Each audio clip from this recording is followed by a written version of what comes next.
If they're gonna cancel me, they're gonna cancel me. I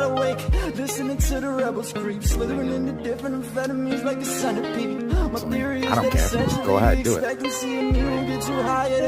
Why are we gonna talk about it? You know why. This is the Randy Savagery Show. It's about the love. It's about the passion. I'm trying to make it through life, but this shit is tough. Every day we meet a different. Well, I just found out that this is actually a touch panel, okay? And I was totally just hitting mute. And now I know. So, welcome to the Randy Savagery Show, right? What up, y'all? Y'all rocking with me and I'm rocking with y'all, huh? Friday, day after St. Patty's Day. I'm assuming that most of you right now are hungover, still in bed, feeling very sleepy, tired, maybe even a little bit sick. But maybe some of you are not, and I'm glad that you're here with me. So, yeah, let's get into it. I want to talk about, I don't know if you guys have heard of this young man, but he goes by MrBeast. Right. Yeah, so, saw him on Joe Rogan's podcast, and I don't know if you guys have heard of him, but he's quite the interesting character. He is a 24-year-old YouTube murderer. And I'm not talking about people, baby. I'm talking about views. All right? I'm talking about views after views after views. This guy is a view machine, all right? And he's 24 years old. He has over 200 million subscribers on his YouTube channel. And that's across the board of like his philanthropy channel and all this extra.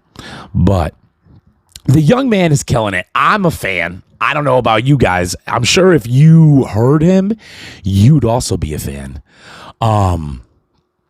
Also, throw it in the comments. Let me know what you guys think about my video setup, and let me know what you think about the sound.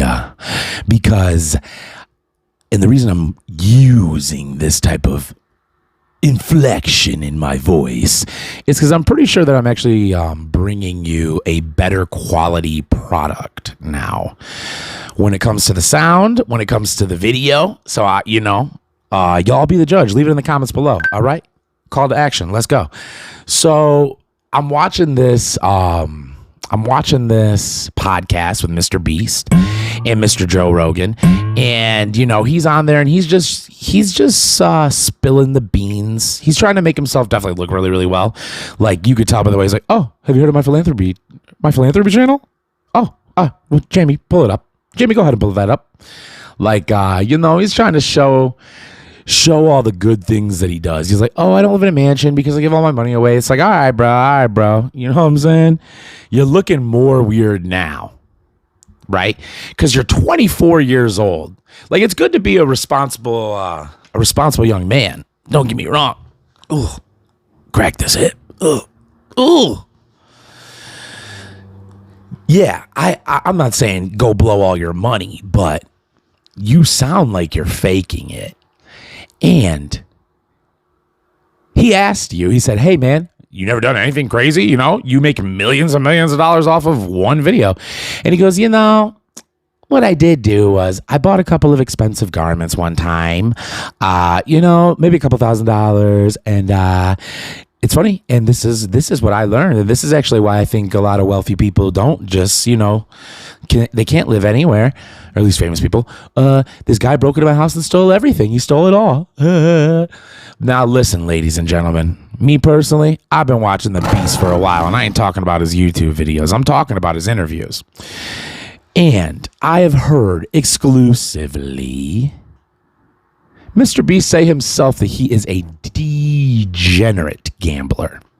And by degenerate, I do not really mean degenerate, but he was talking about amounts of money that he is betting in Las Vegas and stuff that were insane, dude. Hands on 120,000, 190,000, lose that in one hand. That's crazy, bro.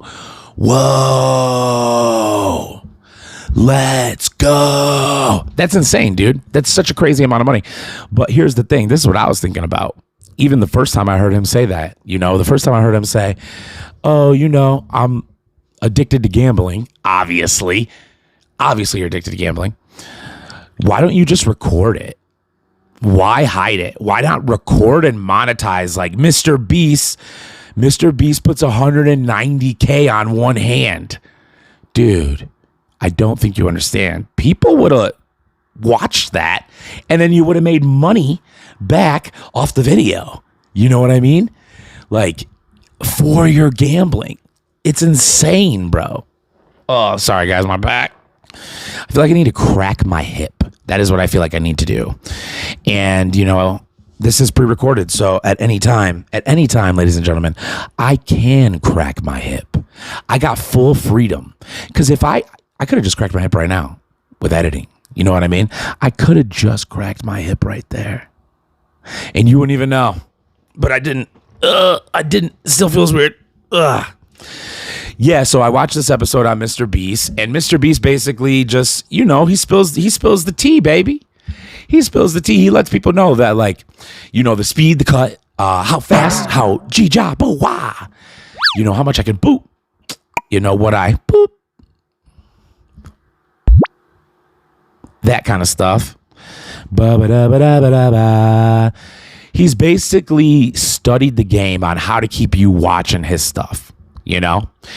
And, it almost gets a little bit cringy after a while. And I mean, that doesn't mean I'm not going to try it. You know what I mean? Doesn't mean I'm not going to try a broke man Mr. Beast video out here. You know what? You feel me? Write down the skill sets that he said you need to do, the things that you need to focus on, right? And then subtract the millions of dollars that he has disposable income to make his videos, Randy, right? Subtract. Add the ideas, and then you make a rip-off video, just like, 5% of the niceness of his. Because that's how much the difference cashola can make, ladies and gentlemen. That's the sticky difference that people don't talk about a lot. That's the sticky stuff, right? That success is not always determined by the grit of your teeth or the belief in your heart, cash flow is undoubtedly an extremely important part of growing a business, growing or becoming successful or not. You know what I mean? My, oh my. I would love to have a fan in here, but I know it would sound like shit. Anywho, having large amounts of capital definitely allows you to produce things that are more entertaining, right? I mean, just the fact, so here's the thing. It's not like Mr. Beast is spending $4 million, you know what I mean, to production cost, and if he was renting an island, I'm sorry, I mixed that up. Not the renting an island. He literally bought an island and gave it away, but he's not spending money on stuff that a normal business does when it comes to all of the cash. It's weird how it fractions into the video, right? Because you would never do this. Nike would never do this, right? Or any other normal company. They would not engage in the type of spending habits that he does for the video. So he'll spend $4 million to make one video, right? He spoke about going into get loans multiple times as a multimillionaire. This kid, he's 24. He doesn't really care about owning stuff. He's just trying to make, I think, a crazy legacy and a crazy following. I think he sees the power in so many people looking at him. Kid is spending all his money back into the mix, right? And I think it does translate over, though. I've noticed that, because I was going to tell you guys, the kid's a millionaire, then he loses $1 million, he makes a video, he's waiting on money. But his last video, I was just watching it earlier. Sorry, I got a little indigestion. I was just watching his last video, and it was nothing, right? I think it was about $10,000, right? About $10,000 spent like on some wheel. I can barely follow it because they move so fast, and I don't care. But I'm just trying to see like the tricks and the movements, the camera frames, all that tea, baby. I'm just trying to see all that tea on there. It's not like I really tee off on his content. So, he spends all his cash back into it, and he's a gambler, and he gambles every time. So if you're spending these massive amounts of money, basically all of it, actually, according to his words, all of it, I don't know about y'all, dude, but according to Tupac, I got to stack my stacks to the ceiling and keep stacking them and keep stacking them and keep stacking them until they kill me. That's what Big Tupac said. Keep stacking them and stacking them until they kill me. Right? And MrBeast is just giving all that hot cash flow away. I just be thinking, why wouldn't you invest maybe like a cool $1 million in a Roth IRA? You know what I'm saying? A goddamn mutual fund. Why don't you invest in something a little secure, baby? I wonder what his girlfriend thinks. Like, I wonder if his girlfriend is constantly, every time he leaves, just thinks like, is he going to come home? Is he going to come home? Is he going to come home? The man, dude, the man gets millions and millions of dollars and spends it all. Like, if I was his woman and I saw the millions come in and then him like, I actually have to take a loan, honey. The next video we're going to do is cost twice as much as this money.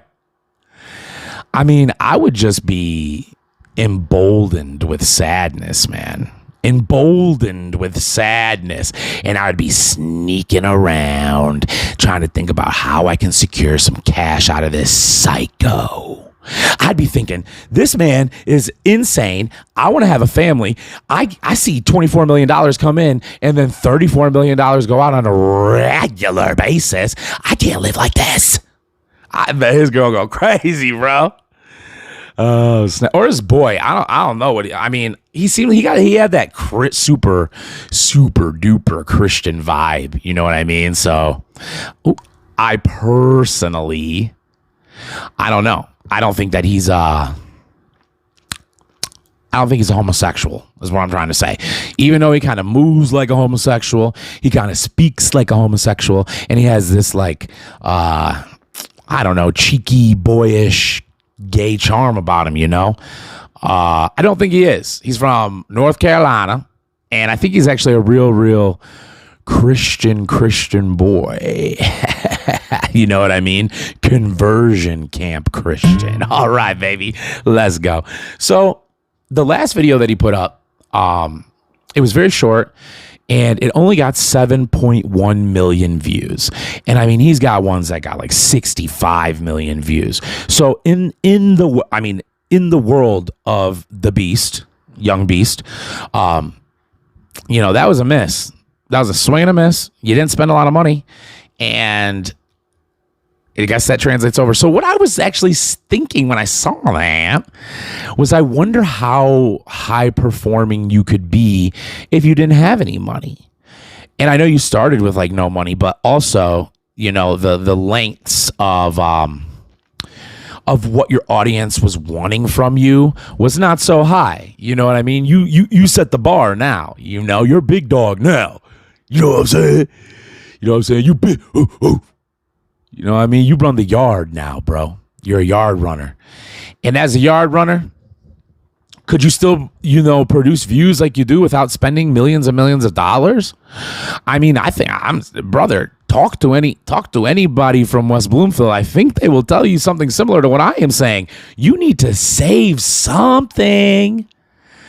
I mean, you said, what do I need money more? You said, what do I need money for? Instantly, I thought, you get rabies and you're in the 1 percentile of surviving, MrBeast. You get viciously mauled, right? When you're in China when you're in Japan, bro, selling your ass out for fat stacks of cash in Japan, bro. And a panda bear viciously attacks you. He rips your cock off, so there's just a pee hole, and you have balls. You just have your nuts and blood spewing out of your pee hole. You know what I mean? Some type of Frankenstein, some type of science experiment. It's horrible. And when that happens, he also bites you. And the whole thing is that this panda was a wild panda. He was out free in the Japanese jungle. I don't even know if there's a Japanese jungle, but wherever the pandas reside, the free ones, he was there. And after he mauled you and attacked you and ripped your penis off, ripped your penis clean off, left you the balls. You were in the hospital. You started healing up.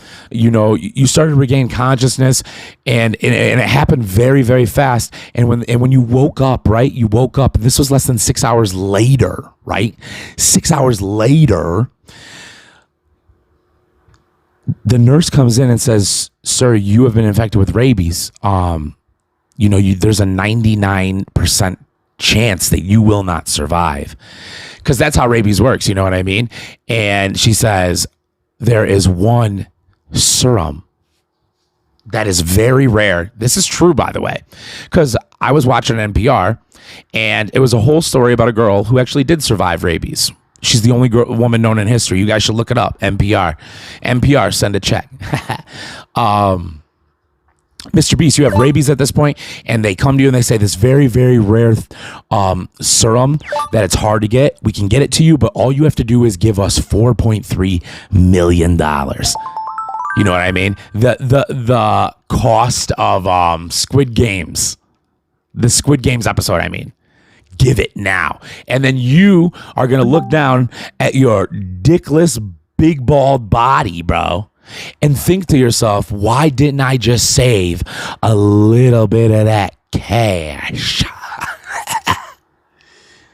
You're going to say, hey, man, why didn't I save just a little bit of that cash? Yeah. Yeah. The drip is fantastic. Woo! The drip is fantastic, ladies and gentlemen. The drip is fantastic. All right. So I wanted to bring this story up. Let's see if I can find it quick as I can for y'all. I think that there might be a vigilante serial killer on the loose, New York City, and I do not think that he has been found yet. So let's see what I can pull up, ladies and gentlemen. Let's see what I can kick over for you and I. Right now, this is when I would put in like one of those ad reads right when I was doing this, like do.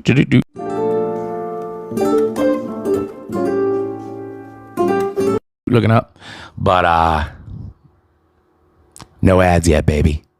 Send a check. New York serial killer murders homeless man.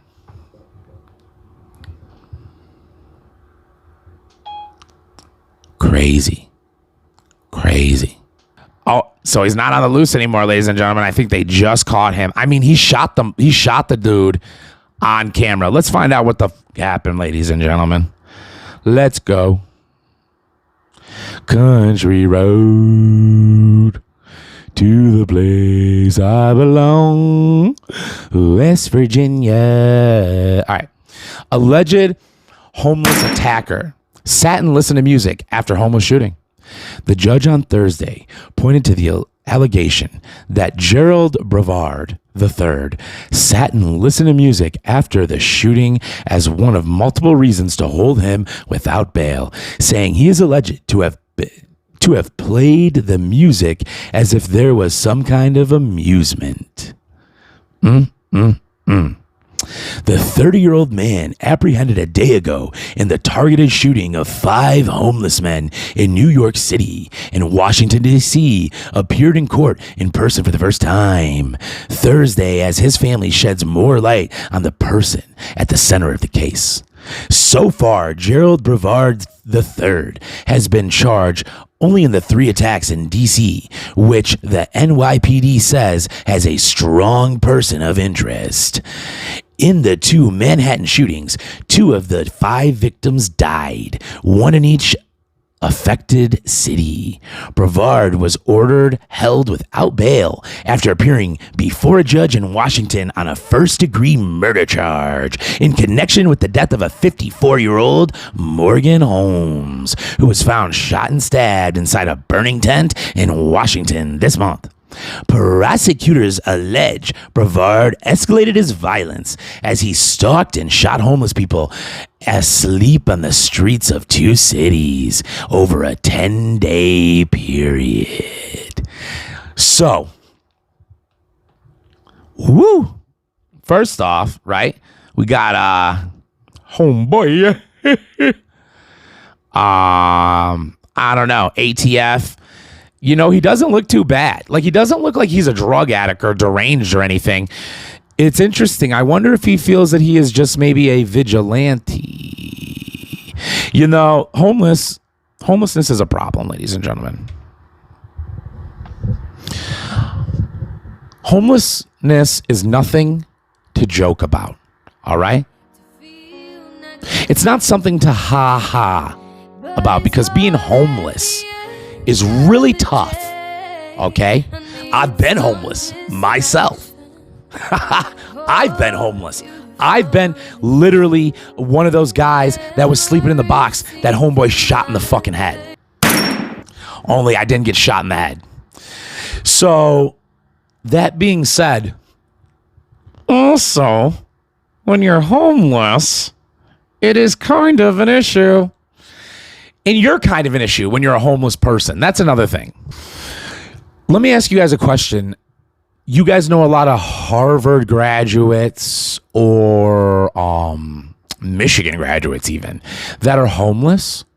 Do you guys know a lot of people that grew up as like outright Christians as homeless? What I'm trying to get to is that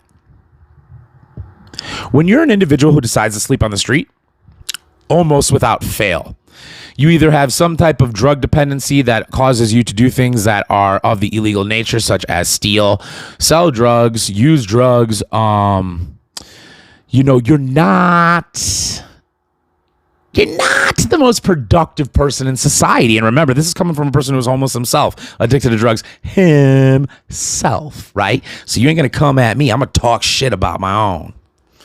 Right? You know, when you are a homeless person, usually you are a piece of fucking garbage or you're mentally ill, right? You are making horrible daily choices, or, you know, you have mental illness. Like there's a lot of people that have like schizophrenia and stuff like that are also co-addicted to drugs. And in those cases, when they're like that and they're homeless, you know, that I'm not going to attribute that to being their fault, but I also am not going to attribute it to being okay. You know what I mean? And it can be both, guys, just so you know, it can be both things. Okay. All right. Kobe Bryant most likely was a rapist, but he was also one of the greatest people who ever lived. Both things can be real. All right, let's go. Yeah, so this homeboy right here, though, I would think that he probably was doing this specifically because of the mass increase in homelessness, especially in New York, and the lack of doing anything about it. This is an issue that has been on the rise ever since 2020, right? Ever since they made the determinative decision to lock down everything, to make a decision to cut our industry. They shut everything down. Y'all live through it, right? Depending on what state, depending on where you are, what country, but we all live through some version of it. The numbers are out, ladies and gentlemen, and lockdowns damage way more than they help. And I am not going to ever argue if it helps or did not help with the virus, but I will argue anytime if it helped with the unemployment rate, depression rate, suicide rate. Lockdowns are bad. They make people go crazy. That's why people go crazy when they're in prison. And Jamaica me crazy, you know? This is just a fact. And, you know, a dummy could have saw it. So I know them politicians, them geniuses, I know they had to have seen it. What else was I going to talk about, ladies and gentlemen? Well, I thought that was very interesting. Anyways, you know what I mean? All I'm trying to say is that something does have to be done. This guy, I think, was probably popping these homeless people in the dome skis, trying to draw attention to the situation. I guess we'll see in the court proceedings. Maybe he'll try to do some streetlight manifesto type of stuff. And streetlight manifesto.